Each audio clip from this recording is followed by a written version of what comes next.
डोंबिवली येथे ड्रग्ज विक्री करणाऱ्या टोळीचा पर्दाफाश करत डीसीपी स्क्वॉड परिमंडळ 3 पोलिसांनी मोठी कारवाई केली आहे। या कारवाईत एमडी ड्रग्ज आणि कोकेनसह एकूण 2,16,00,000 रुपयांचा मुद्देमाल जप्त करण्यात आला असून 3 जणांना अटक करण्यात आली आहे। पोलिसांनी दिलेल्या माहितीनुसार पलावा सिटी परिसरातून एमडी ड्रग्ज आणि कोकेनची विक्री होत असल्याची गोपनीय माहिती मिळाल्यानंतर ही धडक कारवाई करण्यात आली। अटक करण्यात आलेल्या तिघांपैकी एक आरोपी नायजेरियन नागरिक असून उर्वरित दोघे अंबरनाथचे रहिवासी असल्याचे तपासात निष्पन्न झाले आहे। या कारवाईत ड्रग्ज, रोख रक्कम आणि इतर साहित्य असा एकूण 2.16 कोटींचा मुद्देमाल जप्त करण्यात आला आहे। आरोपींविरोधात संबंधित कायद्यांनुसार गुन्हा दाखल करण्यात आला असून या रॅकेटचे आणखी धागेदोरे शोधण्यासाठी पोलिसांकडून सखोल तपास सुरू आहे।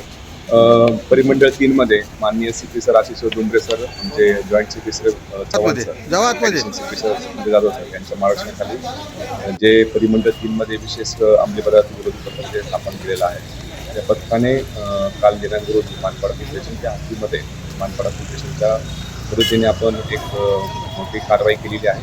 त्याच्यामध्ये आपण पलावा एरियामधून एक नायजेरियन व्यक्ती आणि त्याबरोबर 2 अंबरनाथ इथे राहणारे व्यक्ती यांना आपण 1 किलोपेक्षाही जास्त एमडी आणि कोकेनसह त्यामध्ये ताब्यात घेतलेला आहे। त्यामध्ये आपण आतापर्यंत एक नायजेरियन व्यक्ती त्याचं वय 36 आहे, त्या ताब्यात घेतलेला आहे।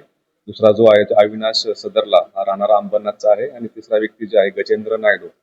या 3 व्यक्ती त्या ठिकाणी एका ऍक्टिव्हावरती हा माल विकत घेण्याकरता त्या ठिकाणी आलेला असता आमच्या टीमने, त्यामध्ये एपीआय गायकवाड आणि संपूर्ण टीमने त्यांना पकडलं। त्याच्यामध्ये आपल्याला टोटल त्यांच्याकडे 1 किलोपेक्षाही जास्त एमडी, त्याची किंमत 2,80,000 रुपये आहे, आणि 15 ग्रॅम कोकेन याची किंमत 15 लाखापेक्षाही जास्त आहे।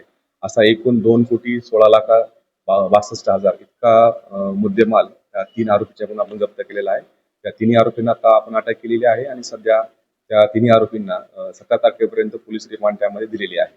त्याच्यामध्ये जी अंमली पदार्थ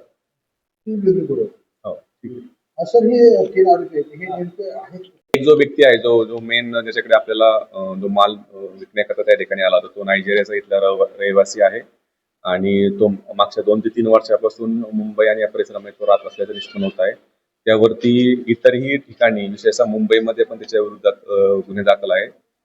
इतरही त्याबद्दलची जी आहे त्याची पासपोर्ट व्हेरिफिकेशन आणि तो कशा करता किती दिवसापासून आपल्या पलावा एरियामध्ये राहत होता याबद्दलची आमची चौकशी सुरू आहे। दुसरे 2 आरोपी जे आहेत ते अंबरनाथ इथले रहिवासी आहेत। अंबरनाथ मधील एक जो आहे तो फुलेनगर मध्ये राहतो, आणि दुसरा जो आहे तो चिंचपाडा एरिया अंबरनाथ दक्षिण या ठिकाणी राहणारा आहे। दोघं जण, इथला एक जण आहे तो रिक्षा ड्रायव्हर म्हणून त्या ठिकाणी काम करतो। त्यापैकी एका व्यक्तीवरती गुन्हे दाखल असल्याची आमच्याकडे माहिती आहे। बाकीच्या बद्दलची आमच्या अजून चौकशी सुरू आहे।